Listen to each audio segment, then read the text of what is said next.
PC Farias, crime passional ou execução política disfarçada? 2 corpos, um revólver, 2 tiros no peito e um silêncio que até hoje ecoa nos corredores do poder brasileiro. Naquela manhã de domingo, 23 de junho de 1996, o homem que sabia todos os segredos da corrupção no mais alto escalão da República foi encontrado morto ao lado de sua namorada, em uma mansão na praia de Guaxuma, em Maceió.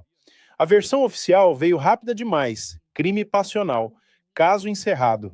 Mas nada naquela casa fazia sentido e o que você vai descobrir nas próximas linhas pode mudar completamente sua compreensão sobre como o poder realmente funciona no Brasil. Paulo César Cavalcante Farias nasceu em 20 de setembro de 1945, no interior de Alagoas, numa família pobre do Nordeste brasileiro. Mas PC tinha algo que o diferenciava de todos ao seu redor, uma ambição desmedida, sem limites morais, sem freios éticos, sim. Jovem, ele entrou no mundo dos negócios, vendendo seguros, depois partiu para empreiteiras e construção civil, aquele mundo onde dinheiro público e privado se misturavam sem pudor. Nos anos 80 já era empresário estabelecido em Alagoas, com conexões políticas importantes. Foi então que conheceu Fernando Collor de Mello, um jovem bonito, carismático e tão ambicioso quanto ele. Collor tinha sobrenome, tinha carisma, mas não tinha dinheiro para bancar uma carreira política meteórica. E foi aí que PC entrou na história como o operador financeiro que transformaria aquele jovem governador em presidente da República. Quando Collor foi eleito governador de Alagoas em 1986, PC já estava ao seu lado, organizando campanhas, arrecadando fundos, fazendo as conexões necessárias. E quando Collor decidiu se candidatar à presidência em 1989, PC assumiu oficialmente como tesoureiro de campanha. Aquela foi a primeira eleição presidencial direta após a ditadura militar. O Brasil estava eufórico, esperançoso, querendo mudança. Collor se apresentava como o caçador de marajás, o jovem que iria moralizar o país e acabar com a corrupção. Enquanto isso, PC Farias estava nos bastidores fazendo o que sabia fazer melhor: levantar dinheiro, muito dinheiro. Empresários de todo o país foram abordados com uma promessa clara: contribuam agora, terão acesso depois. Contratos, licitações, facilidades com o governo federal. O velho jogo brasileiro, mas em escala nunca vista. Collor venceu Lula no segundo turno e assumiu em março de 1990. A partir daquele momento, PC Farias se tornou o homem mais poderoso do Brasil que ninguém conhecia oficialmente. Ele não tinha cargo, não era ministro, não era assessor, não tinha gabinete em Brasília, mas todos sabiam. Quem quisesse falar com o presidente passava por PC primeiro. Ele montou um esquema sofisticado com empresas fantasmas, contas em paraísos fiscais, laranjas e operadores. Dinheiro entrava e saía em quantidades impressionantes através de propinas de empreiteiras, superfaturamento em contratos públicos e favorecimentos em licitações. O esquema era clássico, mas funcionava em escala industrial. PC vivia como rei: mansões, carros importados, iates, jatinhos, festas suntuosas. Para alguém que nunca teve cargo público, ele ostentava uma riqueza que só décadas de corrupção explicariam. Mas PC era arrogante, ele não escondia nada, achava que era intocável, até que deixou de ser. Em maio de 1992, Pedro Collor, irmão mais novo do presidente, procurou a revista Veja. Ele estava furioso com Fernando por disputas familiares, brigas por herança e ressentimentos acumulados. Pedro decidiu explodir a bomba e denunciou um esquema de corrupção no governo comandado por PC Farias. A reportagem da Veja, publicada em 27 de maio de 1992, foi devastadora. Pedro Collor acusou o PC de comandar um esquema de tráfico de influência, cobrança de propina e extorsão de empresários. O mais grave, afirmou que o presidente sabia de tudo e se beneficiava de tudo. O Brasil parou naquele momento. O jovem presidente eleito para moralizar o país estava sendo acusado de comandar um esquema gigantesco de corrupção. A imprensa se lançou sobre o caso com fúria. O Congresso Nacional criou uma CPI para investigar. E PC Farias virou o homem mais odiado do Brasil da noite para o dia. Sua imagem estava em todas as capas de jornal, em todos os telejornais. Ele era o símbolo vivo da corrupção, o operador das sombras, o homem que enganou o país inteiro. A CPI começou seus trabalhos em junho de 1992 e o que foi revelado chocou até os mais cínicos. Depoimentos de empresários confirmaram o esquema. Documentos mostraram movimentações financeiras bilionárias. Testemunhas relataram como funcionava. PC ligava, pedia doações, prometia favores. Quem não pagava era perseguido pelo governo. PC foi convocado a depor. Ele compareceu arrogante como sempre, negou tudo, chamou os acusadores de mentirosos e disse que era perseguição política. Mas ninguém acreditou. As provas eram fortes demais, os testemunhos convergentes demais. Em agosto de 1992, multidões foram às ruas pedindo o impeachment de Collor. Jovens com rostos pintados de verde e amarelo, os caras pintadas, ocuparam Brasília. Era a maior mobilização popular desde as diretas já. O país inteiro queria a saída do presidente corrupto. Em setembro, a Câmara dos Deputados aprovou a abertura do processo de impeachment. Collor foi afastado e PC Farias, o homem que o levou ao poder, era agora o responsável por sua queda. Em 29 de dezembro de 1992, horas antes da votação final no Senado, Collor renunciou. Mas foi tarde demais. O Senado o condenou por crime de responsabilidade e cassou seus direitos políticos por 8 anos. PC foi preso, acusado de formação de quadrilha, evasão de divisas e corrupção. Ficou detido por quase 3 anos, mas mesmo preso, PC era perigoso porque ele sabia tudo. Sabia quais empresários pagaram propina, quais políticos se beneficiaram, como o dinheiro circulava na elite brasileira. E ele guardava documentos, tinha provas, tinha conexões que iam muito além do governo Collor. Em 1995, PC saiu da prisão através de habeas corpus e recursos judiciais, um dos 1000 expedientes que a justiça brasileira permite para quem tem dinheiro e conexões. Ele voltou para Maceió, para sua mansão, para sua vida de luxo. Mas não estava livre de verdade. Respondia a dezenas de processos e, principalmente, sabia que muita gente poderosa queria seu silêncio. Um silêncio definitivo. Entre 1995 e junho de 1996, PC Farias viveu em uma espécie de limbo. Estava livre, mas cercado por processos judiciais, investigações e pressões de todos os lados. E, principalmente, estava negociando. Havia rumores nunca confirmados oficialmente de que PC estava preparando uma delação. Que ele iria entregar nomes de empresários que pagaram propina, políticos que se beneficiaram, esquemas que iam muito além do governo Collor. Assessores próximos relataram que ele estava paranoico nos últimos meses. Achava que estava sendo seguido, vigiado, ameaçado. Trocou de carro várias vezes, mudou rotinas, passou a desconfiar até de pessoas próximas. E então chegou junho de 1996. PC estava em Maceió, vivendo em uma casa luxuosa na praia de Guaxuma, bairro nobre da capital alagoana. Com ele estava Suzana Marcolino, 28 anos, sua namorada. Ela vinha de família tradicional de Alagoas, era bonita, elegante e estava completamente envolvida na vida de PC. Na sexta-feira, 21 de junho de 1996, PC teve reuniões em Maceió, encontrou advogados, discutiu estratégias de defesa sobre os processos que respondia. Testemunhas relatam que ele estava tenso, mas não desesperado. Estava lutando como sempre fez. No sábado, 22 de junho, PC e Suzana passaram o dia em casa. Durante a tarde, PC jantou com seu irmão Augusto Farias e a namorada dele.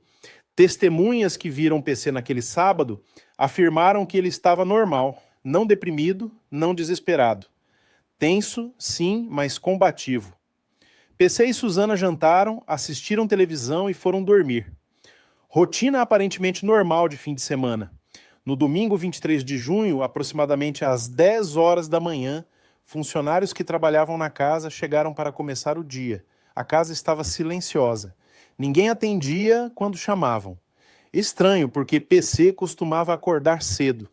Por volta das 11 horas, os funcionários decidiram verificar. Subiram para o quarto do casal. A porta estava trancada por dentro. Chamaram, bateram, nada. Decidiram arrombar. A cena que encontraram era de pesadelo. PC Farias imóvel com um tiro no peito e um revólver ao lado do corpo.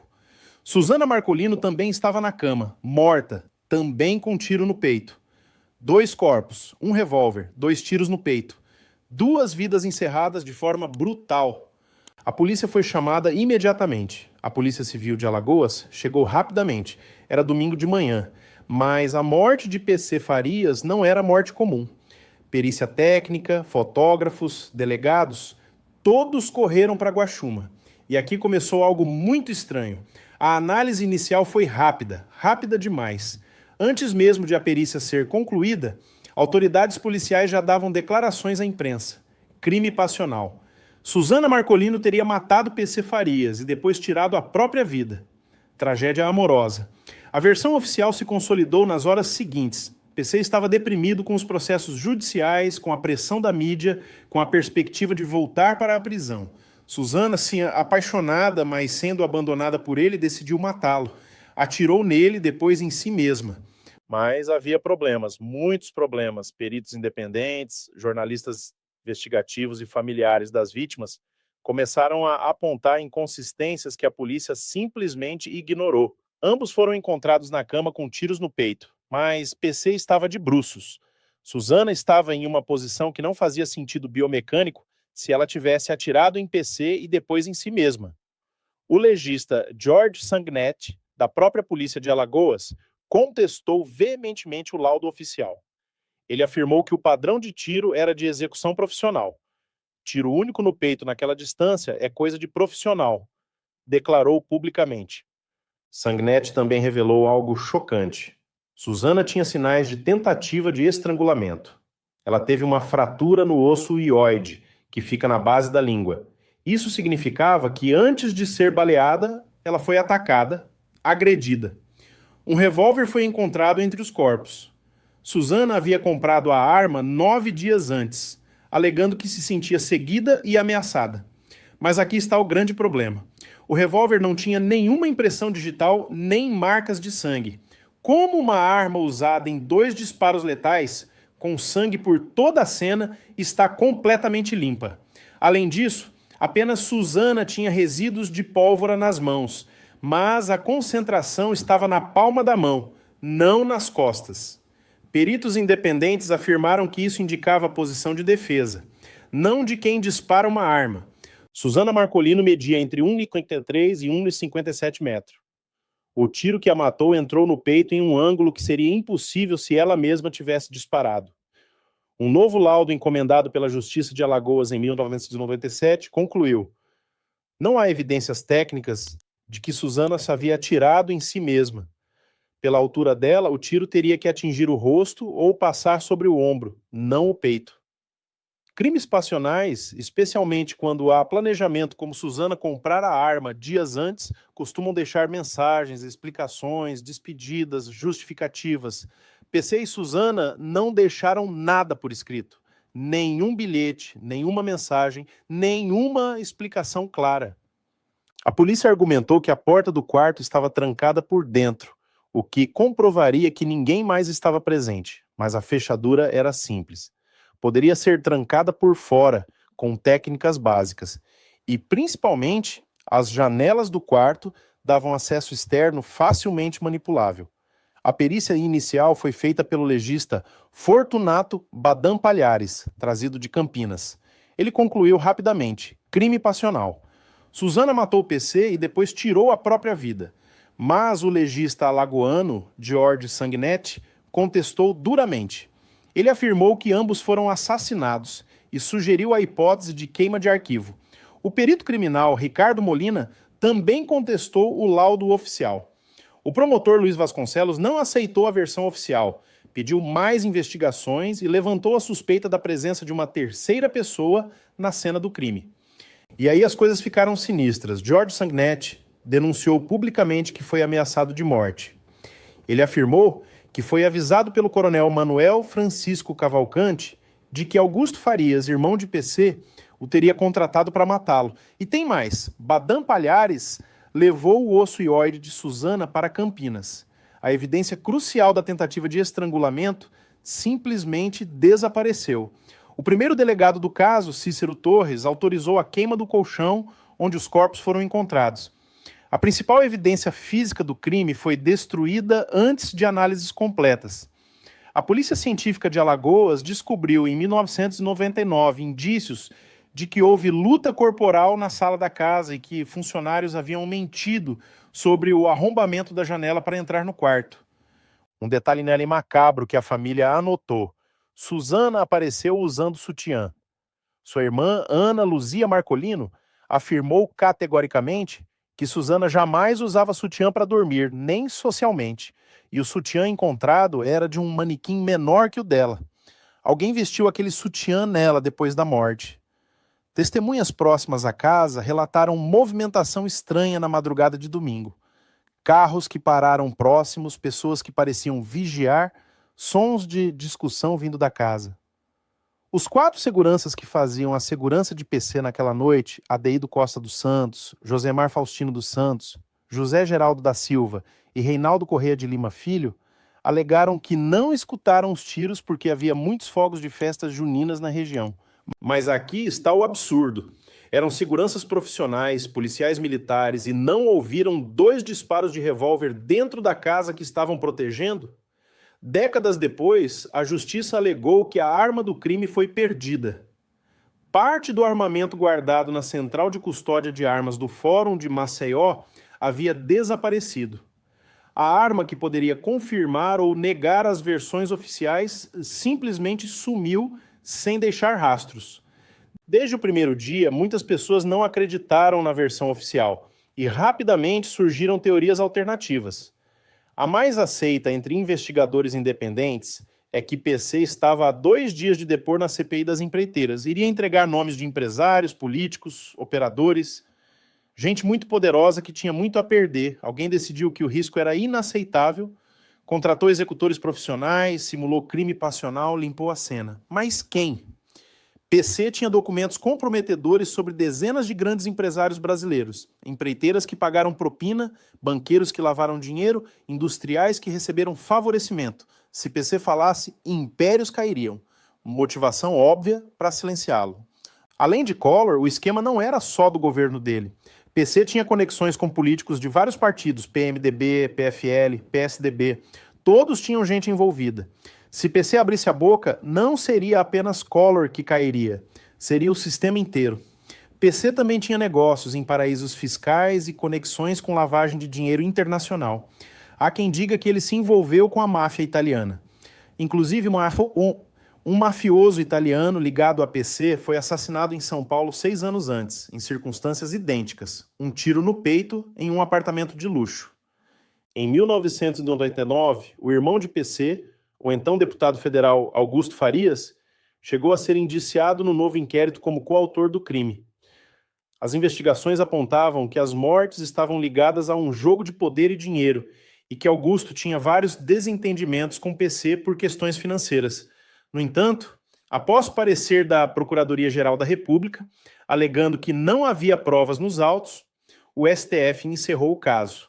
Augusto Farias não foi processado. Em maio de 2013, 17 anos após o crime, 4 policiais militares que faziam a segurança de PC foram julgados por júri popular.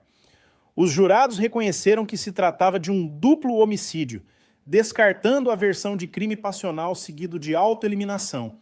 Mas os 4 seguranças foram absolvidos por clemência. Os jurados entenderam que houve omissão, mas não conseguiram provar participação direta. Os autores do crime nunca foram identificados. O caso foi definitivamente encerrado na esfera judicial em 2019. Ninguém foi condenado, ninguém pagou. A verdade foi enterrada para sempre. 28 anos se passaram desde aquela manhã de domingo em Maceió. O Brasil mudou profundamente. A corrupção que PC representava não acabou, apenas evoluiu, se sofisticou, aprendeu com os erros. O Mensalão veio em 2005, a Lava Jato em 2014. Esquemas cada vez maiores, bilhões cada vez mais altos, políticos cada vez mais envolvidos. Mas o padrão continua o mesmo: desvio de dinheiro público, financiamento ilegal de campanhas, propina para empresários e impunidade para os poderosos. Fernando Collor, que havia renunciado em 1992 para evitar condenação, ficou anos afastado. Voltou em 2007 como senador por Alagoas e ficou no cargo até 2023. Em maio de 2023, foi condenado pelo STF. Em abril de 2025, foi preso. Desde maio de 2025, cumpre pena em prisão domiciliar aos 75 anos, com tornozeleira eletrônica por crimes de corrupção e lavagem de dinheiro. Sobreviveu politicamente por décadas, voltou ao poder e só pagou por crimes completamente diferentes dos que PC poderia ter revelado.